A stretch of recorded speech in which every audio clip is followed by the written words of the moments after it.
You are tuning in to the Pros and Cons, the Centralist podcast brought to you from the heart of West Virginia. Now, here is your host, the new young face of hope, because the old one was lousy, Assad Daria Khan. Good morning, ladies and gentlemen, and welcome to another exciting episode of the Pros and Cons podcast. Today we have an amazing guest for our Politics Today episode, but first, a couple of announcements. First, let's get to the weather.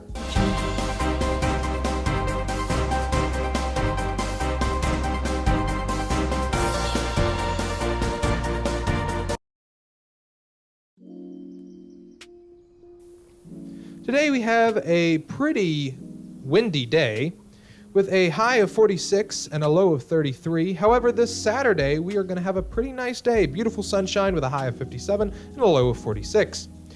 Also, to keep a reminder, next week it is now changed. Thursday we are supposed to have a nice day at 50 degrees, but Wednesday, Friday, and Saturday, you guessed it, snow with around a high of 46 and a low of 33.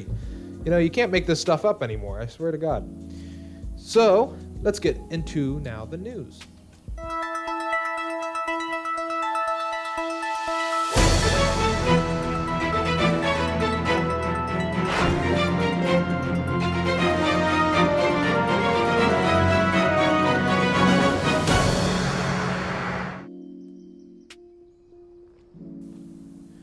All right, and on our breaking news today, a current city council candidate lovers are now going around and tagging other candidate or defacing other candidates' signs.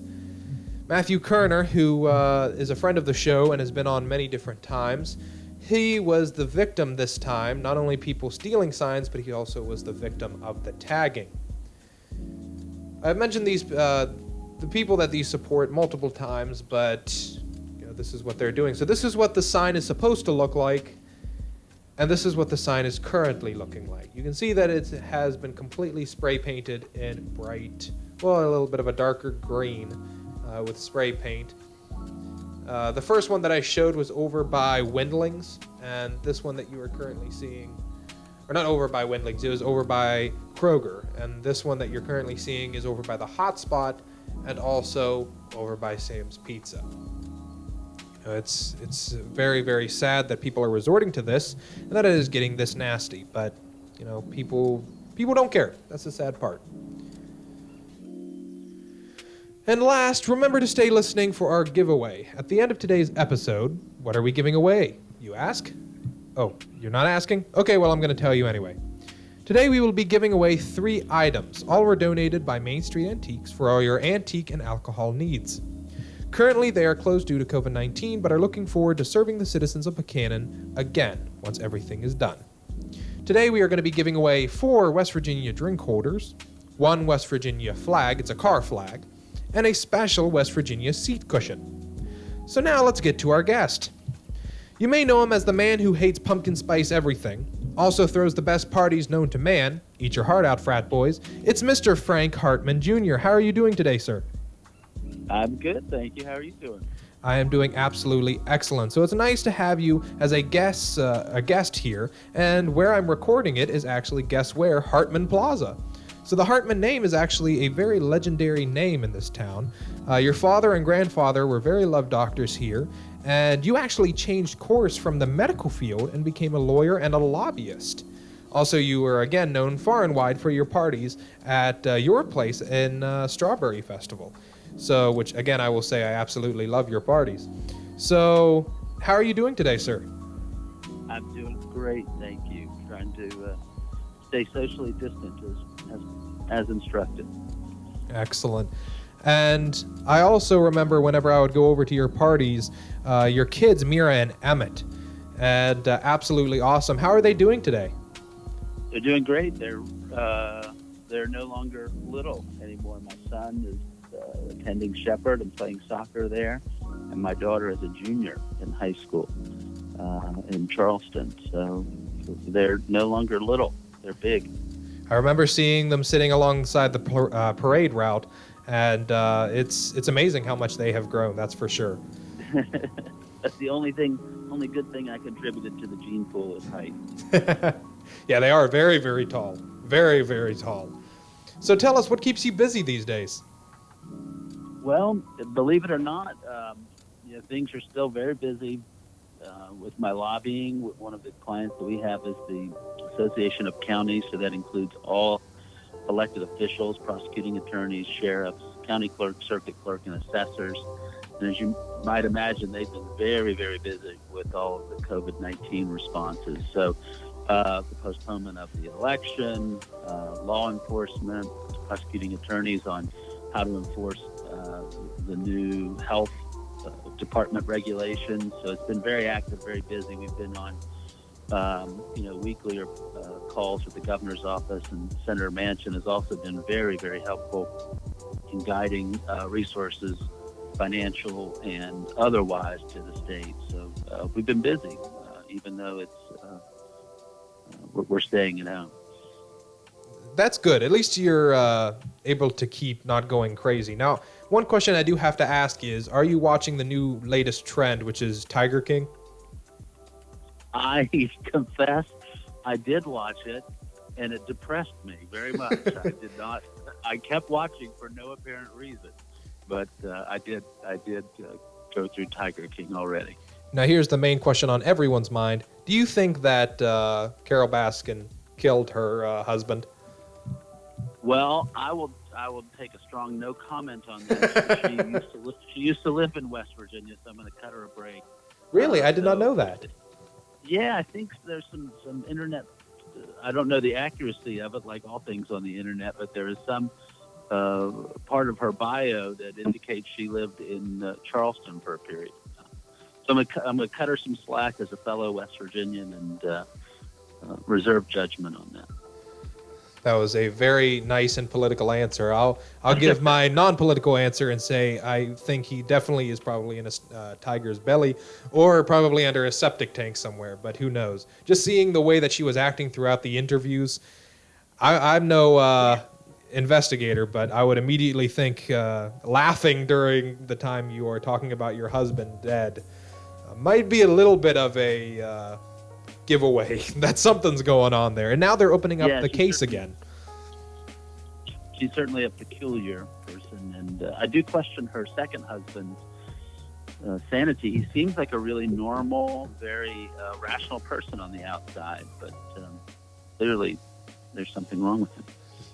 I agree.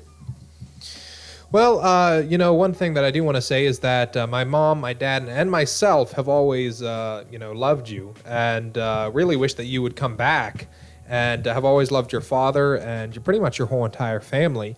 And not many people know this, but you also had a kind of a restaurant in town called Aesop's. So how did that come about? Yeah, that was, and I appreciate that. The very kind words. Feeling is quite mutual about you and your family as well. But the restaurant came about, my friend Pete Cornett, who is a local furniture maker, returned to Buchanan right about the same time that I came back to West Virginia, was attending law school. His wife was from the Portland area, or they lived in the Portland area for a while, and when she came back to Buchanan, she thought that there may be a need and an opportunity for a coffee place. So it was just their interest and our interest in knowing we were going to come back to Buchanan. We just thought we'd go into business together, and it worked out very well. And then once Emmett was on the way, restaurant life is very hard. It's a grind. It's a hard life. You think it's going to be like a cocktail party all the time, but it's really hard work. And so it just was not conducive to raising a family. So we sold our business at that time. And we really enjoyed it. Sometimes I actually miss the restaurant business. And if I'm not mistaken, actually, talking about grind, I think after Aesop's, it turned into the Daily Grind, and then now it's Stone Tower Brews. So it's... Yeah, I think there for a while, it retained Aesop's, and then And speaking of your sponsor, Brian Stewart, that was where it was located, in the back, where they have that excellent beer and wine selection now. But that's where it was located, in the back part of the bookstore. And then Mike Oldacre owned the bookstore at that time. It wasn't the antique shop. So it did go through a couple of different variations after we sold it. But I'm not sure. I don't know the exact history after we sold it. I'm sorry. I mean, like I said, now it is Stone Tower Brews, and they're currently closed because of COVID-19. But it definitely has had its history. That is for sure, and it's always been good history too. Nothing really bad has went in. No, I remember getting my textbooks there as a kid at the Acme bookstore. So it's a perfect place.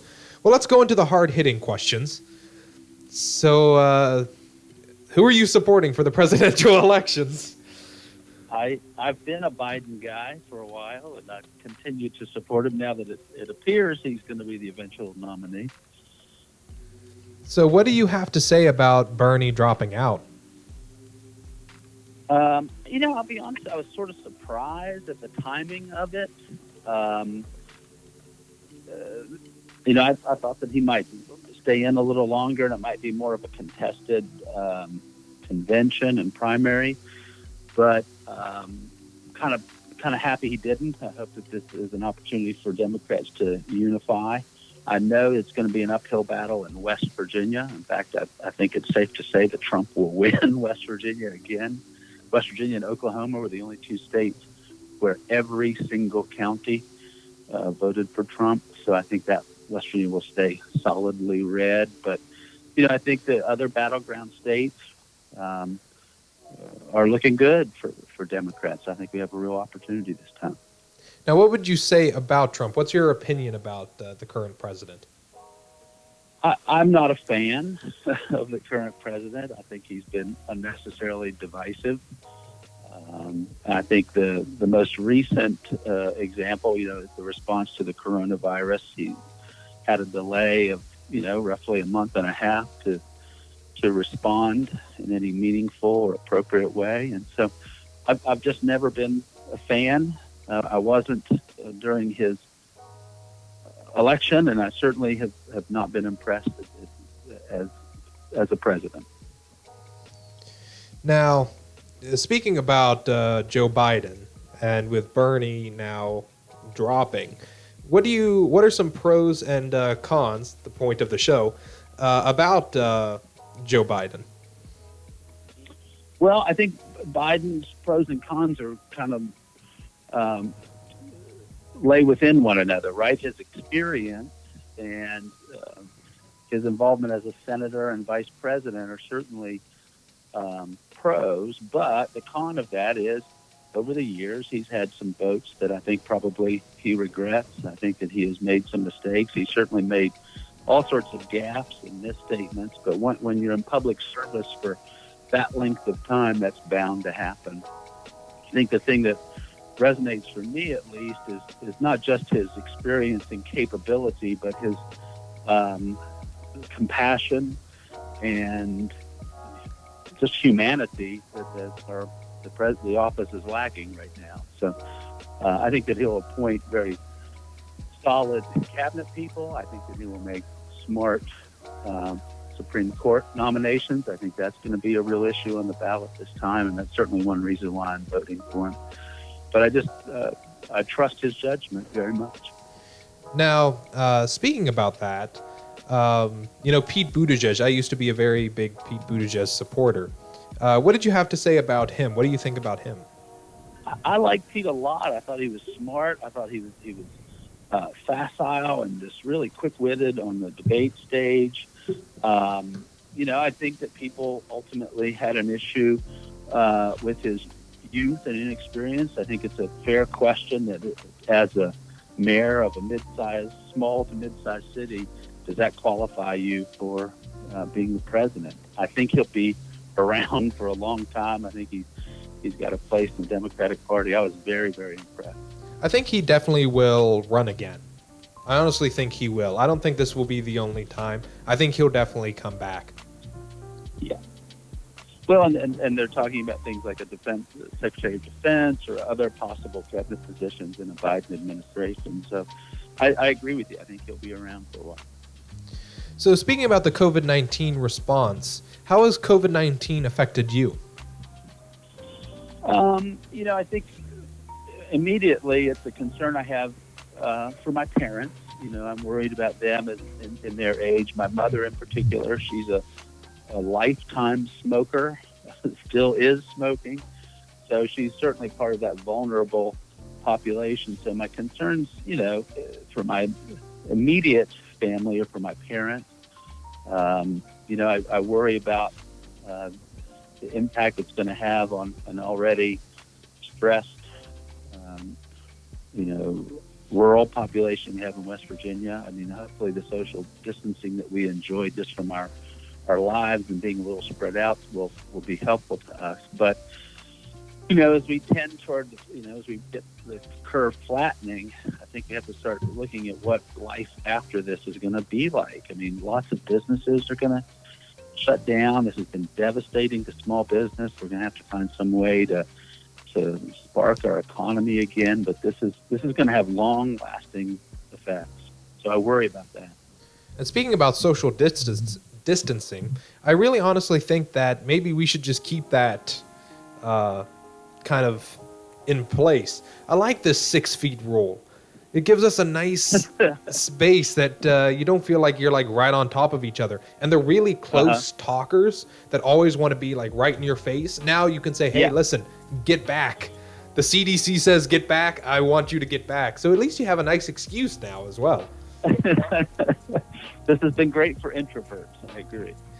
But now to tie back into your time here. You went to school here, and some of your classmates and people you have known are awesome. And a couple people that I want to bring up, not only our sponsors, so Brian Stewart and Main Street Antiques, and Doug and their whole family is absolutely awesome. So I want to give a shout out to them. And I also want to give out a shout out to Steve Nanners, who is a lawyer here in town. All of his family, so Maddie, Patrick, and Brian, and Caroline, and of course Lucille and Ernie, his parents, of course his wife, and then Ken as well, and his family, are all amazing people. You guys were pretty much like the Backstreet Boys. You guys always did everything together. But, some of your friends have also fallen off the wagon. So some of them are really putting out a lot of intolerant behavior. So do you ever talk to them, or do you ever see them and ever get upset? Well, firstly, I agree with all the kind things you said about both Brian and his family, as well as Steve and his family. Brian and Steve are certainly the weak links in both of their families. All of their family really is much better than those guys. But I think that, for friends that, I don't know specific instances or specific people that you're talking about, but friends that I, have some disagreement about over politics. You try to be as civil as possible and try to have good conversations and try to help change minds. But, that's always a tricky thing in a small town. I mean, it's politics we don't always agree on, but we try to maintain friendships and relationships. Now, what do you say to those people that go up there and, like on some of your comment sections, they just start spewing stuff and start calling you names and a whole bunch of different stuff? What do you have to say about them? Yeah, I mean, I think that when it gets, there's too much vitriol and hatred and aggression in it, I just really, I find it easier and easier to walk away from that as I get older. I mean, I'm not going to change anybody's mind in a Facebook post, most likely. So at some point, I just stopped trying. There's a certain group of folks you're not going to change their mind, and their motivation is not of a general understanding or a common ground. It's just they enjoy the conflict and enjoy the inciting the things that come with that. Now, speaking of hatred, I want to bring this up. well, especially hitting on, I wouldn't say like political hatred or racism or anything, but I have heard that you are a big hater of pumpkin spice latte or anything pumpkin spice. What is with that? Why do you hate pumpkin spice so bad? If I could explain myself, what I do not like about pumpkin spice is the advancement of the season. I think pumpkin spice, if you enjoy it, is fine in October, but I don't think it should be marketed in June. That's still a summer month. We should be enjoying summer. Let's enjoy our season in the season. And the ubiquitous nature of all things pumpkin spice. Like, enough, really. We can't put pumpkin spice in everything. So those are really my main issues with pumpkin spice. Yeah, I just can't take whenever it comes out. And I don't want to be stereotypical here, but then you have a lot of the younger generation all running around and they're just going absolutely nuts. And they're just constantly going, I want pumpkin spice in here. And drinks that don't even need pumpkin spice are getting pumpkin spice. And I don't understand why we need to just shove it everywhere. See, I feel like my work here is done. I feel like I finally have brought someone over to recognize that is it's just too much. That's it. It's just too much. Too much, too soon. Yeah, I agree. Well, I know we're just bouncing around here, but let's get back to politics instead of rambling on about pumpkin spice and pumpkin spice lattes and 16-year-old girls. So why can't, Democrats and Republicans come together? I mean, we constantly are seeing people get so emotional, and instead they keep attacking each other if they actually got together and would discuss, that we would be able to get farther and get to a proper goal. Yeah, I don't have a great answer to that. I think that is really the central question confronting our politics today. I mean, I think at the national level, I see it at the state level, certainly at the legislature, the divisiveness of it. It really, I think philosophically at the Capitol, people will probably agree on 70 to 75% of the issues. It's the remaining 25 that divide us. And I wish that there was an ability for us to govern from that middle and have some way of reaching that common ground, because I think we do share most things in common. I don't have a great answer to that. I think it's just vitriolic. It's just hateful. And there's the extremes from both the Democrat and Republican Party that are preventing, a lot of good things from happening. And not only that, but another thing that I've seen, you're a Democrat, and I'm also registered as a Democrat. Even though I do swing both sides, I am registered as a Democrat. And one thing I've noticed, especially with not only in town, but also just in the actual presidential elections, that for some odd reason the Democratic side is attacking each other a lot. Like, if you were a Bernie supporter, you were a Biden supporter, people would attack each other and end up eating themselves, to the point that the actual point to get across was not being established. What would you say about that? Yeah, I see that as well. I mean, I think that there's a certain kind of absolutism that happens in both parties. I can experience it more personally in the Democratic Party as a Democrat, but I think that absolutism, the all or nothing philosophy, is harmful in getting anything done. I think in politics, in life and in politics, there's a lot of compromise and meeting in the middle, making some sacrifices. I'm a big believer as I get older in that kind of moderate, incremental change. And so the, all or nothing doesn't get anything done. Yeah. And speaking about another person that everyone seems to try to attack right now is Senator Manchin. He gets in trouble no matter what he does. If he supports Trump, he's in trouble. If he doesn't support Trump, he's in trouble. What do you think he should do? What would you suggest for him to do? I tell you, I think that I had the privilege of working for Joe Manchin in 1996, his first gubernatorial campaign. As he likes to always point out, he lost that campaign, the one campaign that I worked for him on. So he always holds me personally responsible for that. But that aside, I think that he is probably someone who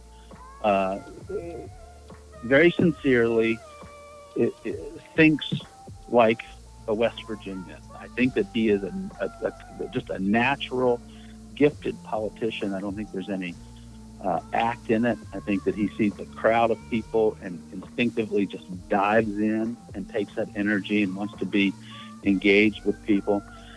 So I would be loath to give him any advice. He's had a very successful career, and I think he, not that he shoots from the hip, but I think it's all sort of heartfelt.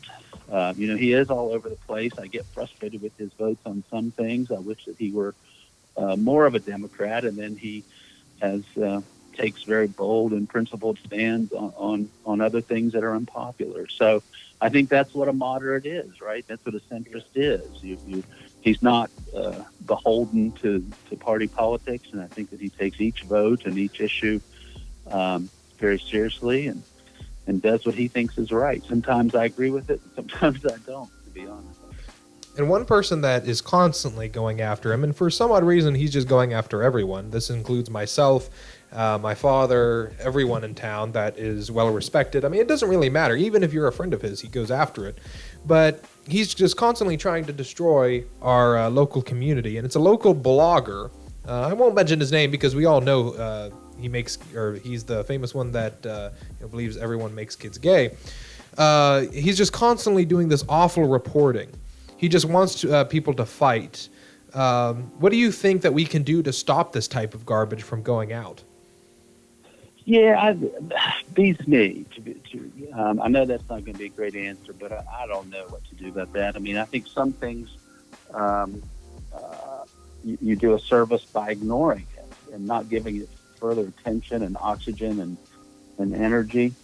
But there comes a time where you have to stand up to that kind of hate and that kind of divisiveness. So, I don't know that there's any bright line test for that. I suppose if the speech is advocating harming or hurting someone directly, obviously that's something you have to stand up against. If it's just for the theater of controversy and the keyboard warrior kind of thing on social media, why give someone like that attention? Yeah. Especially whenever, this person's been made fun of worldwide, and he just continues to keep going. So it's just best to just let him, like a chihuahua, just let him yip in the corner. That's the best way to do it. But what do you think of Stephen Smith? We're having him on Monday at 7 p.m., not a.m. because I can't get up that early. But we're having him on at 7 p.m. What do you think about him? I'm interested to see how his campaign turns out. I'll be honest, I'm supporting another Democrat candidate. I'm supporting Ben Salango. He's someone I know personally, and our kids went to school together and played soccer together. So I'm supporting Ben. I think that he's more moderate and will have the ability to work with the Republican legislature and get some of these things enacted. I like a lot of what Stephen has to say. I think that he has built a grassroots effort statewide for his candidacy, as well as some other down ballot races.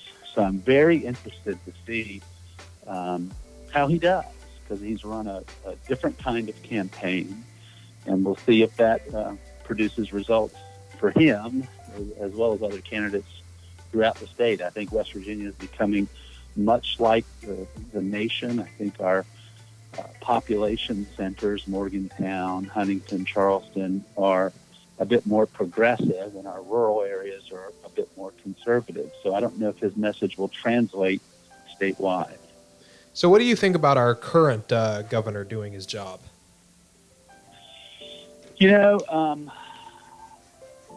Because I still, as a lobbyist, need his veto or say so, I may be a bit more circumspect. But, I'm not been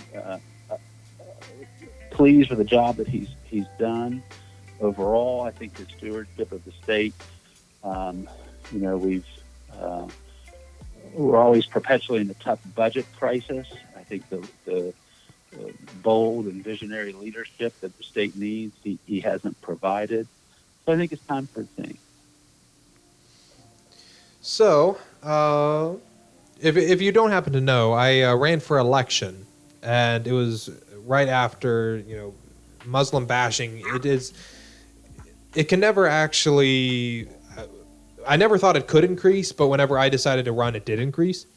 But does it really matter what religion you are, especially if your main goal is just to take care of the people, whether you're running for a small town election or if you're even running for a presidential election?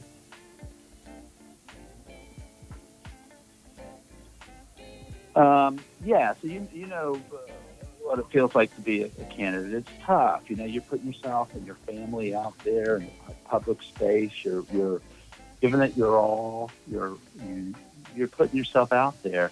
And so I admire anybody who's willing to do that. I think it takes a lot of bravery. And it can be disappointing. I know the feeling of losing an election, and it hurts. You take it very personally, but you get over it. I think it's important for people who want to make change to participate in the process, to engage, either be a candidate, support candidates, get involved. I think that's the only way things change. So, like you said, at any level, I think it's important to,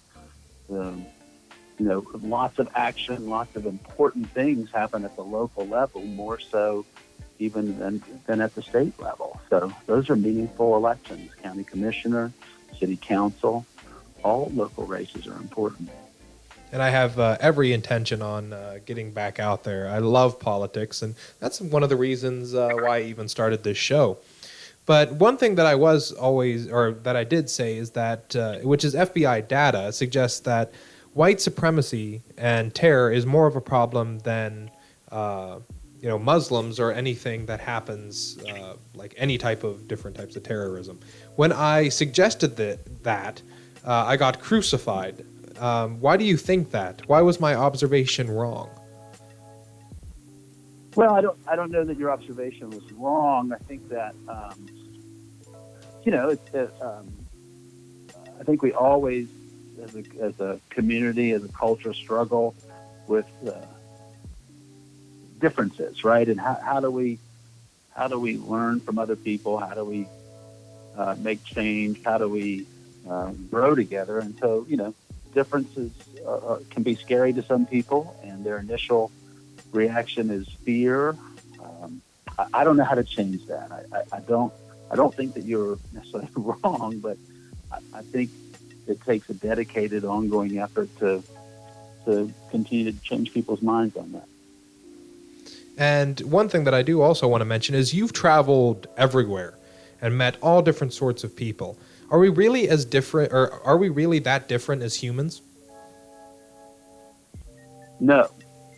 The short answer, we're not. we're all in this together. There's more similarities than we do differences. I really believe that. And would you also believe in kind of the political circle, which is the extreme left and the extreme right? If they keep going, if you go left or if you go right, after a while they'll both just meet up at the same exact kind of point? We circle back all the way to the extreme left and the extreme right. We circles back around to meet somewhere. Yeah. Yeah, I mean, I think if you take that absolutism out to its logical extension, that's probably what happens. There are episodes, where politics makes strange bedfellows, and people who are at least outwardly appear to be on opposite ends of the spectrum can agree on many different things. And I mean, my last question is, when are you visiting? I mean, we need to go out to dinner. We need to do something. Of course, Strawberry Festival is now canceled, so we can't get a hold of that awesome party. But when are you visiting for we can actually go out to dinner here? Well, when the social distancing is over, I will be back to my hometown. My dad usually comes back from Hilton Head every spring and summer. So when he makes his trip north, I'll meet him there. That's perfect. And you're invited. That is perfect. All right. Well, I think it is time for our giveaway because that ends pretty much my questions. I will get into the comment section, which anyone has a question, anything, please just text in, say whatever. I was watching the number of people that are currently watching us or listening to us, and whenever I started mentioning about the white supremacy and Muslim, we went down about 8 viewers. So I don't know where those 8 viewers have gone, but that kind of worries me. But yeah, it is. You're not polling well with the Klan. Yeah, I'm not. Those 8 people just left just like that. So first off, I want to say happy birthday to Robin Keogh. Robin does a lot of stuff for dogs and not only just our community, but also all over West Virginia. So thank you so much, Robin, and happy birthday. And if anyone has any comments or questions, just comment in. We're complete. I mean, I think we'll answer anything, isn't it? When you say, yeah, I was gonna say, yeah, we'll answer anything. Apart from if that mole on your backside is possibly cancerous, that's more of a question for my father. But currently, the comment section, my father, ironically, hi Frank. Hey, Dr. Tom. My mother says, tell Frank I said hi and I miss him. Say hello to her and same. I miss both you, Cam. And then Miss Moore says, good morning, Frank. Good morning. Robin Simon says, keep up the good work. Love your show. I think that's directed to you. Yeah.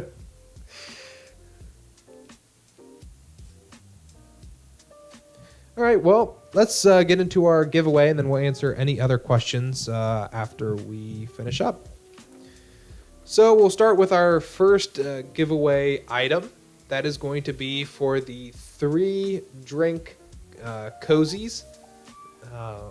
Again, everything was sponsored by Main Street Antiques, Brian Stewart. Thank you so much. It's for any of your antique or any needs.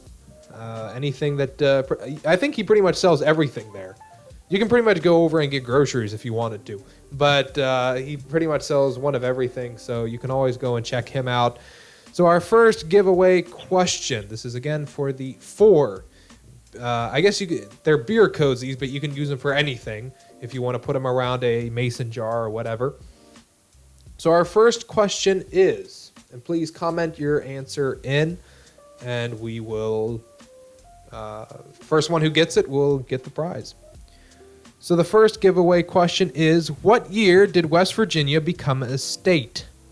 I need the year, just the year. So what year did West Virginia become a state? Comment in now.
Again, for our giveaway of 3 cozies.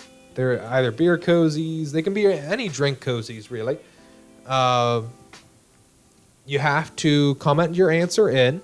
And what year did West Virginia become a state? I'll give you a hint. It was during the Civil War. Comment in now.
Congratulations, Miss Fabricatory. You won the 4 beer cozies or whatever drink cozies you want to use. real quick, I know people are saying that my mother texted in and already had answered. No, I cannot give the prize to a family member. That defeats the purpose. So, sorry, Mom, you're kind of stuck. But I'll go out and buy you some or whatever else. So, congratulations, Betsy. You won the 4-drink cozies. Now to our second giveaway. Our second giveaway is for the West Virginia car flag. You can put this in your window and show your support for West Virginia. So our giveaway question is, what is the show about nothing? Comment your question or comment your answer in. Again, the question is, what is the show about nothing?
We have a two-way tie. Yes, that is correct, ladies and gentlemen. We have a two-way tie between Miss Fabricatori and, I apologize if I butcher your name, Novoslick? Novoslick? You could kind of tell me if I'm butchering it. Am I saying it correctly? You are not, but you're very close. Novoselic? Like Tom Selleck? Yeah. Yeah, just at least the ending. Yeah. Yeah, Novoselic. Sorry, I'm so sorry. But we have a two-way tie, so this would be between Fabricatori and Novoselic. So here is your question. What was the first television ad about? The very first television ad. So this is again for the flag, and this is only between Novoselic and Fabricatori. So comment in your answer.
Congratulations again, Miss Fabricatori. You won the car flag.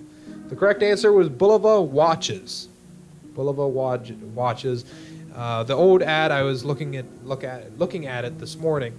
It was a map of the United States, and a watch face was planted there, and it said, "America runs on Boulevard." That was way before Duncan could sue them, so that was America runs on Boulevard. It's a very interesting ad, very simplistic, and very interesting for the first ad that ever aired. So now we get to our very last giveaway. Our very last giveaway item is a WV stadium seat cushion. It's a very nice cushion. It's you can use it pretty much for any stadium seat or just any seat, really. Use it while you're eating dinner. It doesn't matter. Just use it.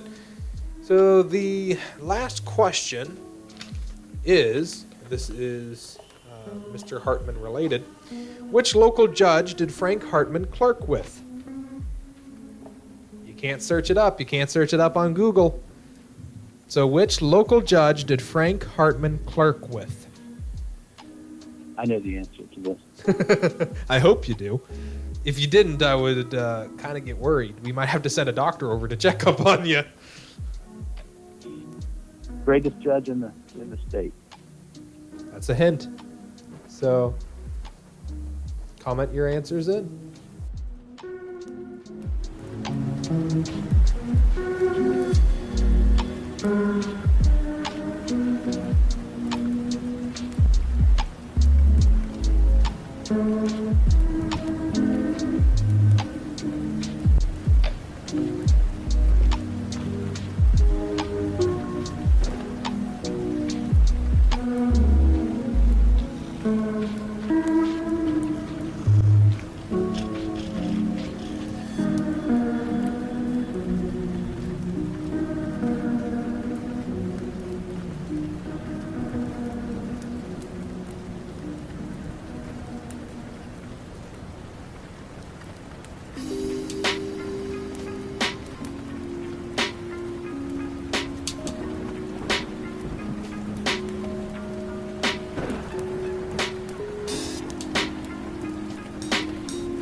Congratulations, Mr. Dennis Willett. You won. That is correct. It's Judge Thomas Cadle. Very, very nice guy. I think I've met him. I am not certain, but I think I have. So, you win the WV cushion. Use it for anything. Use it for even your car. It works for anything. Well, that is the end of our giveaway. And sadly, the end of our episode as well. Is there anything else you would like to add, Mr. Hartman? No, nothing at all. I really, really appreciate the opportunity to talk and being invited as a guest. I've enjoyed it. As usual, I got more out of it probably than your viewers or listeners will. Well, sadly, that 10-person viewership is still not back yet, but we'll see if we get them back later on. And with that, it marks the end of our live broadcast. I want to thank everyone for tuning in, and during these rough times, to take care of each other, for that is the only way we will get through this all. Announcer, take us out. Thanks for tuning into the Pros and Cons podcasts. Check back daily for more episodes. And remember, if everyone around you is an asshole, maybe you're the asshole.